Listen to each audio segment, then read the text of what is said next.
नमस्कार मंडळी, कसे आहेत सगळे? अंतरापुडी व्लॉगमध्ये तुमचं स्वागत आहे.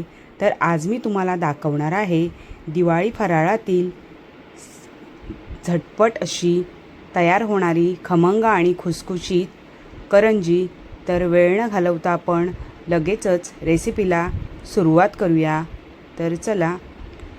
तर इथे मी हा बारीक रवा घेतलेला आहे, भाजून घेतलेला आहे आणि या वाटीच्या प्रमाणामध्ये 2.5 वाटी असा हा रवा आहे आणि हे सुकं खोबरं आहे, हे मी घरीच किसलेलं आहे.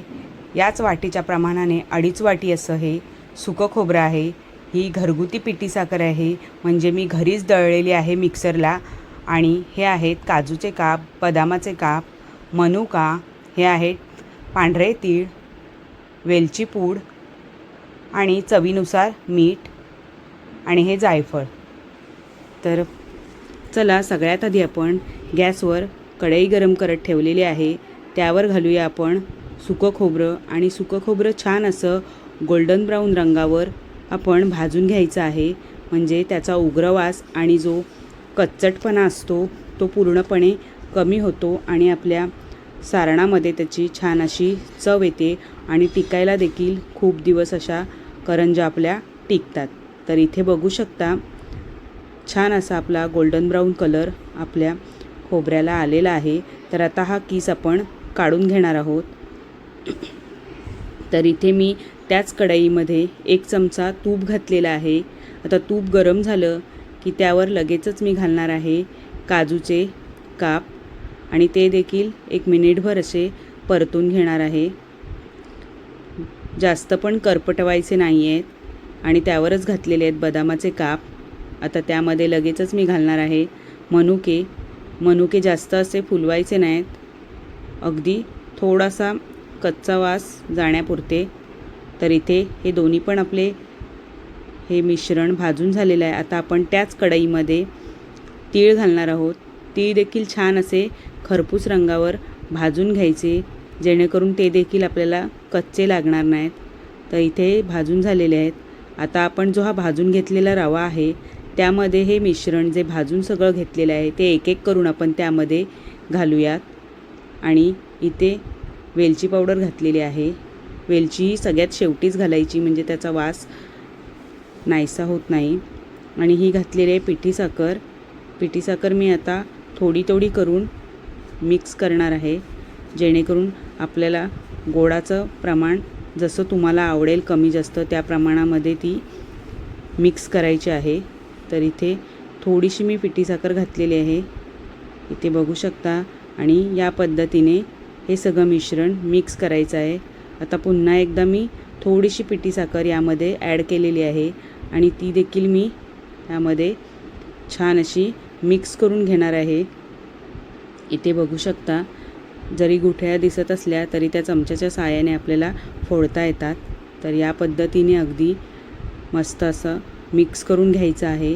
अजून थोडीशी पिठी साखर मी घातलेली आहे, म्हणजे जवळपास पाऊण वाटी अशी मी पिठी साखर आपल्या सारणामध्ये घातलेली आहे, म्हणजे ते अति गोड पण नाही होत आणि अति पच्चटसुद्धा राहत नाही. तर आता बघू शकता, मस्त आपलं सारण तयार झालेलं आहे. अगदी दिसायलासुद्धा तितकंच सुंदर दिसत आहे, इथे बघू शकता. आणि चवीलासुद्धा तितकंच भन्नाट आहे. आता आपण एका छोट्या पातेलीमध्ये जवळपास छोटे 4 चमचे तूप घेतलेलं आहे. तूप आपलं गरम होतं आहे तोपर्यंत आपण मैदा चाळून घेऊया. जवळपास मी 5 ते 6 वाट्या असं मैदा घेतलेला आहे. मैदा हा चाळूनच घ्यायचा आहे. जरी दिसायला स्वच्छ दिसत असला तरी त्यामध्ये बारीक सारीक घाण कचरा असतोच. तर इथे ही छोटी वाटी आहे, त्या छोट्या वाटीच्या सहाय्याने जवळपास 6 वाट्या मी घेतलेल्या आहेत आणि त्या छान अशा चाळून घेतलेल्या आहे. इथे बघू शकता, चाळणीमध्ये थोडासा कचरा आलेला आहे. तर इथे आता आपला मैदा देखील छान चाळून रेडी आहे. आता आपण यामध्ये घालणार आहोत थोडंसं मीठ. मीठ अगदी चवीपुरतं थोडंसं घालायचं आहे. गोडामध्ये मीठ असलं की छान अशी चव येते. आता या मैद्यामध्ये आपण गरम झालेलं तुपाचं मोहन आहे ते घालूया. आता तूप घातल्यानंतर आपण हाताने मिक्स करू शकत नाही गरम असल्याने, म्हणून आपण चमच्याच्या सहाय्याने थोडंसं मिक्स करूया, जेणेकरून थोडंसं हलकं कोमट होईपर्यंत. आणि हे आता कोमट थोडंसं झालं की लगेचच आपण हाताने मिक्स करायला घ्यायचं आहे. इथे बघू शकता जवळपास आता हे कोमट झालेलं आहे. आता मी ते हाताने मिक्स करणार आहे. हाताने चांगलं आपल्या मैद्याला तूप चोळून घ्यायचं आहे, म्हणजे तुपाची पारी छान अशी पातळ देखील होईल आणि खुसखुशीत देखील होते. तर या पद्धतीने मैदा पूर्ण असा चोळून घ्यायचा. इथे बघू शकता असा मुटका तयार झाला की समजायचं आपलं मोहन आहे ते पूर्ण पिठाला लागलेलं आहे.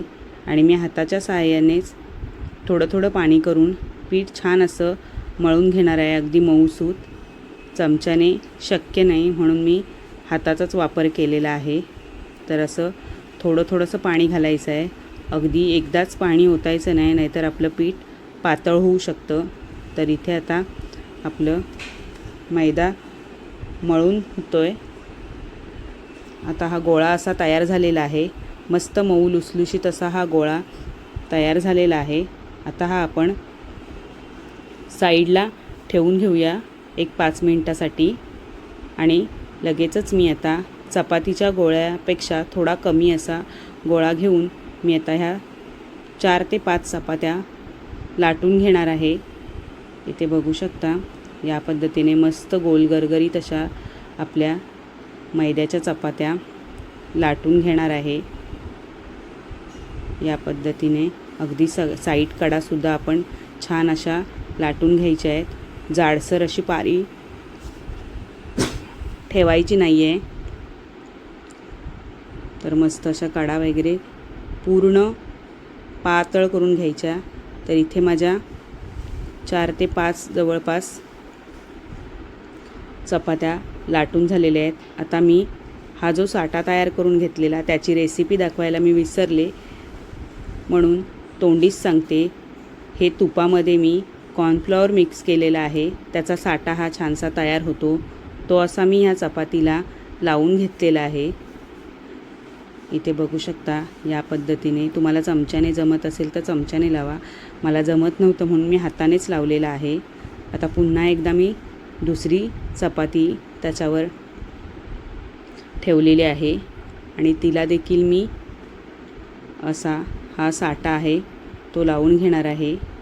ते बघू शकता अगदी पातळ अशी आपल्या ह्या चपात्या लाटून झालेल्या आहेत. तर आता हा देखील साठा आहे तो पूर्ण 4 चपात्यांना मी लावून घेतलेला आहे. आता या पद्धतीने मस्त अशी एक जशी आपण आळूवडीला लाती तयार करतो त्याच पद्धतीनेही मी अशी लांबलचक लाती तयार केलेली आहे. आता ती आपण सुरीच्या साहाय्याने छोट्या छोट्या भागांमध्ये कट करून घ्यायची आहे. इथे बघू शकता या पद्धतीने. तुम्हाला जास्त मोठ्या हवे असतील तर मोठ्यासुद्धा कट करू शकता.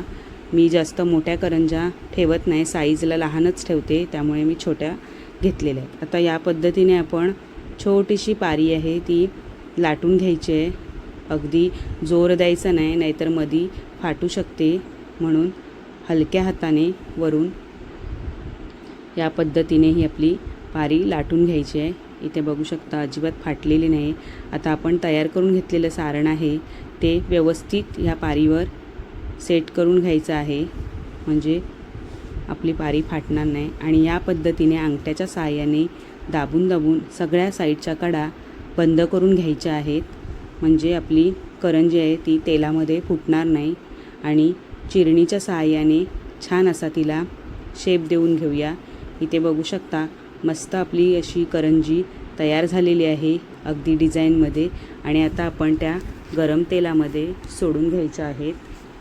तर इथे मी जवळपास 4 करंज्या कढईमध्ये सोडलेल्या आहेत आणि छान अशा त्या मंद आणि मीडियम गॅसवर अशा मी गोल्डन ब्राऊन कलरवर मस्त तळून घेणार आहे. इथे बघू शकता हलकासा गोल्डन ब्राऊन कलर त्याला येत आलेला आहे. तर मस्त अशा ह्या आपण तळून घ्यायच्या आहेत, म्हणजे त्या आतून बाहेरून छान भाजल्या देखील जातात आणि तितक्याच भारी होतात. तर नक्की करून बघा. कशी वाटली रेसिपी कमेंटमध्ये मला नक्की सांगा. लाईक करा, शेअर करा आणि माझ्या छोट्याशा चॅनलला सबस्क्राईब करा. धन्यवाद.